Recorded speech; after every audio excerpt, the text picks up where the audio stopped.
Hello dear students, welcome back to Medchem companion channel. आज के इस सेशन में हम लोग बात करेंगे IUPAC नोमेनक्लेचर लिखना सीखेंगे सैचुरेटेड हाइड्रोकार्बन्स का। इससे पहले के वीडियो में मैं आपको एक फार्मूला बता चुका हूँ कि किसी भी कंपाउंड का IUPAC नोमेनक्लेचर लिखना है तो उसको लिखने के लिए हमें ये सीक्वेंस फॉलो करना है। फर्स्ट पहला है सेकेंडरी प्रीफिक्स लिखना है, सेकंड में आता है प्राइमरी प्रीफिक्स, थर्ड लिखना है वर्ड रूट और वर्ड रूट के बाद लिखना है प्राइमरी सफिक्स और सबसे लास्ट में जाएगा सेकेंडरी सफिक्स। तो ये सीक्वेंस हमें फॉलो करना है किसी भी कंपाउंड के IUPAC नोमेनक्लेचर को करने के लिए। तो आइए ज़रा इन दो एग्जाम्पल को इसी फार्मूले से सॉल्व करके देखते हैं। यहाँ दो कंपाउंड है, पहले हम इस कंपाउंड को सॉल्व करते हैं। किसी भी कंपाउंड का IUPAC नोमेनक्लेचर करने के लिए हमें उस कंपाउंड को पहले पूरा इंडिविजुअल कार्बन को हमें खोल करके लिखना है। जैसे इस कंपाउंड में यहाँ मैं देख रहा हूँ कि इथाइल ग्रुप जो है वो C2H5 के फॉर्म में लिखा हुआ है, तो इसको मुझे खोलना पड़ेगा। पहले मैं इसको खोल के लिखता हूँ। तो कैसे लिखेंगे इसको?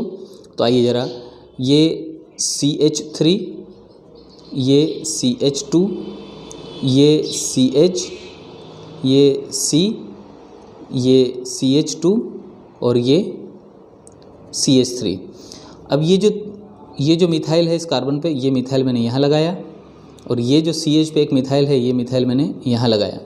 अब रही बात इस C2H5 की, तो इस C2H5 को मुझे खोल करके लिखना है। खोल के लिखना कैसे, मतलब तो इसको मैं इंडिविजुअल कार्बन इसका अलग अलग कर देता हूँ। तो एक तरफ आएगा CH2 और दूसरा लास्ट में आएगा CH3।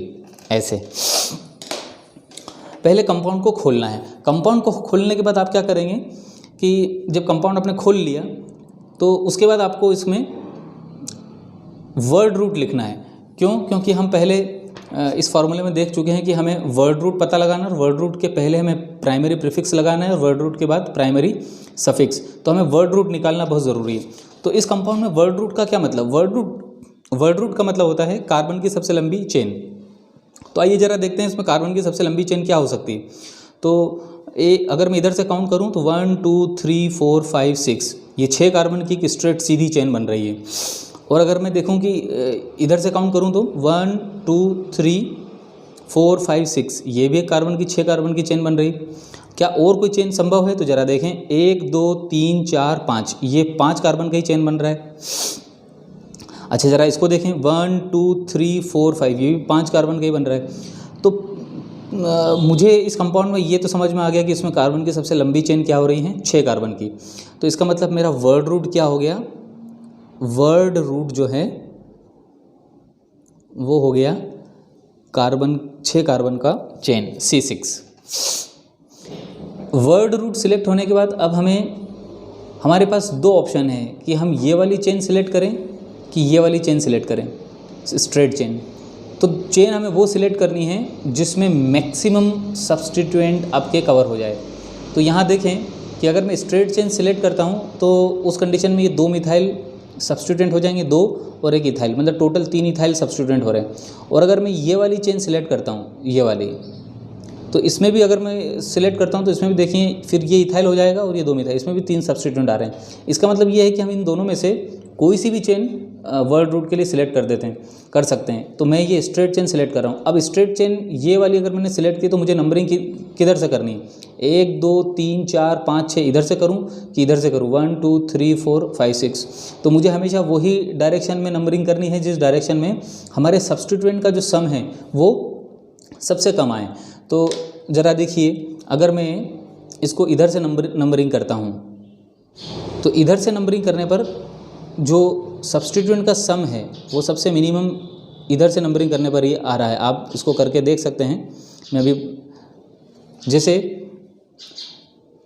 इधर से मैंने नंबरिंग किया तो तीसरी पोजीशन पे एक आ रहा है इथाइल, मतलब तीसरी पोजीशन पे आ रहा है, मतलब 3 प्लस फिर तीसरी पोजीशन पे फिर मिथाइल है तो फिर उसका 3 प्लस चौथी पोजीशन पे फिर मिथाइल है तो उसका सम आ रहा है 4। तो 4 3 7 और 3 10, इधर से नंबरिंग करने पर जो सम आ रहा है वो कितना आ रहा है? 10। और अगर मैं इसका सम रिवर्स करता तो आप देखिए कि तीसरी पोजीशन पे मिथाइल आ रहा है तो 3 प्लस चौथी पोजीशन पे इथाइल और मिथाइल आ रहा है, मतलब 4 2 बार लिखना पड़ता, तो 4 4 8, 8 और 3 11, इधर से नंबरिंग करने पर वो 11 होता है। तो 11 चूँकि 10 से ज़्यादा है तो हमें नंबरिंग उसी डायरेक्शन में करनी जिस डायरेक्शन में ये सब्स्टिट्यूएंट का सम जो है वो सबसे मिनिमम होना चाहिए। तो ये डायरेक्शन सबसे सही है। नाउ अब आपने नंबरिंग कर दिया, तो अब हमें इसका नोमेनक्लेचर लिखना है। तो नोमेनक्लेचर लिखने के लिए सबसे पहले हमें क्या लिखना है, वर्ड रूट। तो वर्ड रूट हमारा क्या है, C6 का।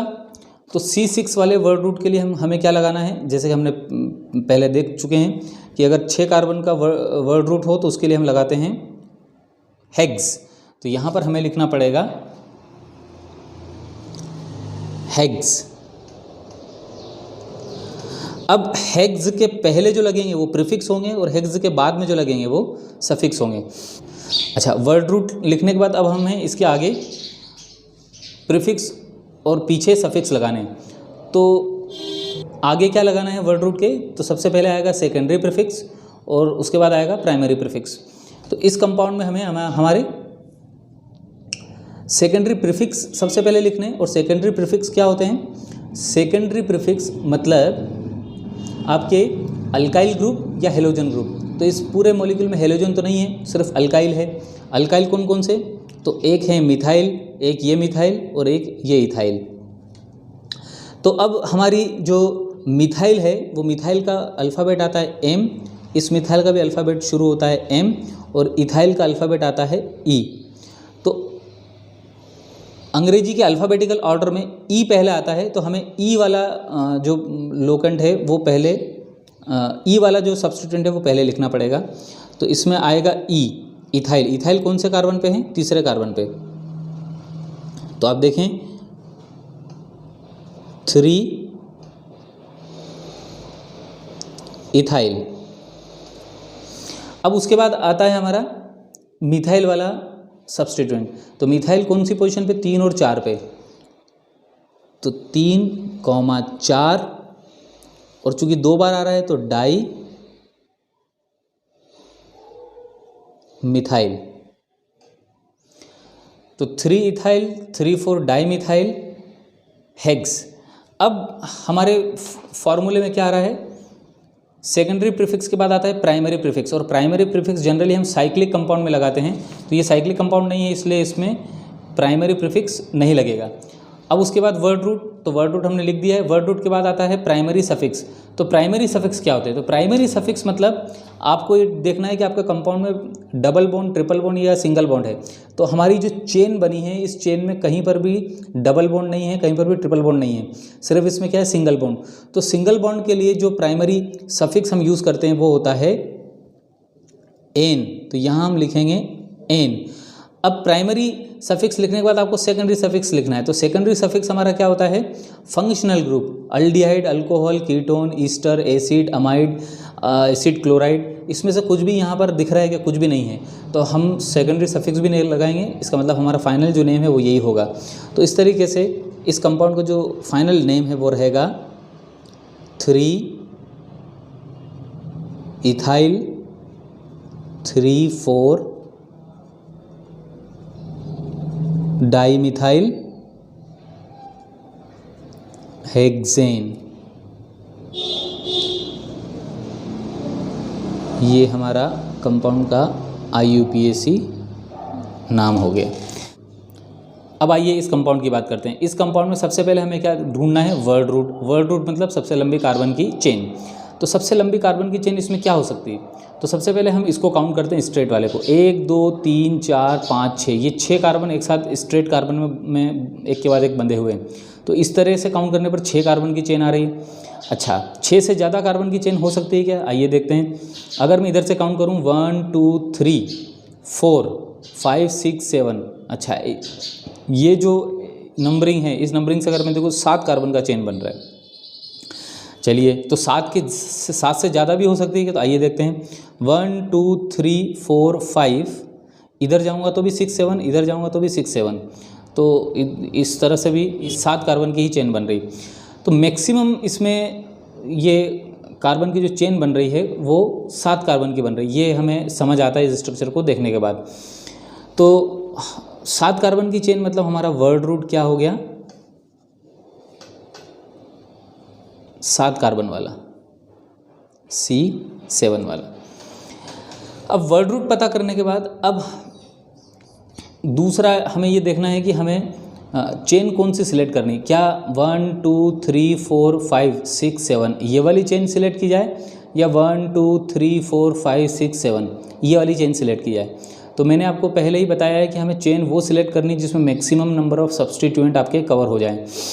तो अब आप देखें कि अगर मैं ये वाली चेन कंसिडर करता हूँ 1 2 3 4 5 6 7, तो इस चेन को कंसिडर करने के बाद एक इथाइल ग्रुप यहाँ कवर हो रहा है, एक मिथाइल ग्रुप यहाँ दूसरा कवर हो रहा है, एक दूसरा इथाइल ग्रुप यहाँ, मतलब टोटल इधर से नंबरिंग करने पर 3 सब्सटीट्यूएंट इसमें कवर हो रहे हैं। और अगर मैं इसको ऐसे कंसिडर करता हूँ 1 2 3 4 5 6 और 7, तो उस कंडीशन में भी 4th पोजीशन पे इथाइल मिथाइल 2 और एक इथाइल यहाँ पर 5वें कार्बन पे 3, तो इधर से कंसिडर करने पर भी 3 ही सब्सटीट्यूएंट आ रहे हैं। तो हम इन दोनों में से कोई सी भी चेन कंसिडर कर सकते हैं। तो ठीक है, दोनों में से कौन सी चेन कंसिडर की जाए, तो अब हमें चेन वो कंसिडर करनी है जिसमें जो सब्सटीट्यूएंट है उनको मिनिमम से मिनिमम नंबर मिले। तो अगर मैं इधर से कंसिडर करता हूँ 1 2 3 4 5 6 और 7, तो इसमें आप देखते हैं कि चौथे कार्बन पे एक इथाइल ग्रुप आ रहा है, चौथे कार्बन पे एक मिथाइल ग्रुप आ रहा है और 5वें कार्बन पे फिर एक मिथाइल ग्रुप आ रहा है। तो इधर से काउंट करने पर जो सम आ रहा है सब्सटीट्यूएंट का, इस तरफ से नंबरिंग करने पर सम क्या आ रहा है, चौथे कार्बन पे एक इथाइल, फिर प्लस चौथे कार्बन पे एक मिथाइल, फिर प्लस 5वें कार्बन पे फिर एक इथाइल। तो ऐसे 4 और 4 8 और 5 13, ऐसे नंबरिंग करने पर टोटल सब्सटीट्यूएंट का सम कितना आ रहा है, 13। और अगर मैं नंबरिंग इधर से करता हूँ 1 2 3 4 5 6 और 7, तो आप देखें इधर से नंबरिंग करने पर तीसरे कार्बन पे हमारा आ रहा है इथाइल ग्रुप, चौथे कार्बन पे आ रहा है एक मिथाइल ग्रुप और चौथे कार्बन पे फिर आ रहा है इथाइल ग्रुप। तो इधर से नंबरिंग करने पर जो सम आ रहा है वो कितना आ रहा है, 4 4 8 और 3 11। तो आप देखें 13 और 11 में लोवेस्ट 11 होता है, तो हमें फिर नंबरिंग इस चेन की इस तरफ से करनी है, 1 2 3 4 5 6 7 8, ये डायरेक्शन में नंबरिंग होगा। तो फाइनली अब हमने 2 चीज़ पता कर ली, वर्ड रूट हमें पता चल गया और हमें नंबरिंग हमने सीक्वेंस निकाल लिया। तो वर्ड रूट हमारा 7 कार्बन का है, तो 7 कार्बन के वर्ड रूट के लिए हम क्या इस्तेमाल करते हैं, हेप्ट। तो हमें यहाँ पर लिखना पड़ेगा वर्ड रूट के लिए हेप्ट, हेप्ट। अब हेप्ट से पहले अब मुझे क्या लिखना है, चूंकि हेप्ट से पहले प्राइमरी प्रीफिक्स और सेकेंडरी प्रीफिक्स।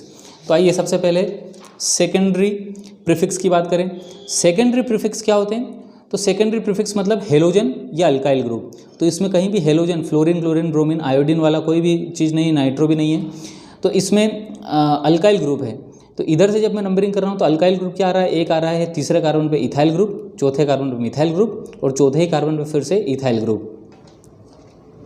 तो ये सारे अल्काइल ग्रुप हैं और अल्काइल ग्रुप में इस वाले ग्रुप का जो अल्फ़ाबेट आ रहा है इथाइल का ई, और इस वाले के लिए इसका अल्फ़ाबेट आ रहा है एम, और इस वाले के लिए इसका अल्फ़ाबेट शुरू हो रहा है ई से। चूँकि ये भी इथाइल है तो 2 इथाइल के लिए उनका अल्फ़ाबेट नाम कहाँ से शुरू हो रहा है, अल्फ़ाबेट ई से, तो ई। और अल्फ़ाबेटिकली ऑर्डर में ई एम से पहले आता है, तो हमें ई वाले पहले लिखना पड़ेंगे। तो देखिए इसका जो सेकेंडरी प्रीफिक्स है वो कैसे लिखेंगे, तो ई वाले कहाँ, एक ई वाला आ रहा है तीसरे कार्बन पे, एक आ रहा है चौथे कार्बन पे, तो हमें लिखना पड़ेगा ऐसे 3,4 मीन्स तीसरे कार्बन पे और चौथे कार्बन पे क्या है, तीसरे पे भी इथाइल है, चौथे पे भी इथाइल है, तो डाई इथाइल। ठीक है, ये हुआ आपका पहला सेकेंडरी प्रीफिक्स। नाउ अब एक और प्रीफिक्स इसमें बच गया है, वो है चौथे कार्बन का मिथाइल। तो अब आप उसको यहाँ पर लिखेंगे 4 मिथाइल। ये पूरा आपका क्या हो गया, ये यहाँ से यहाँ तक क्या हो गया आपका सेकेंडरी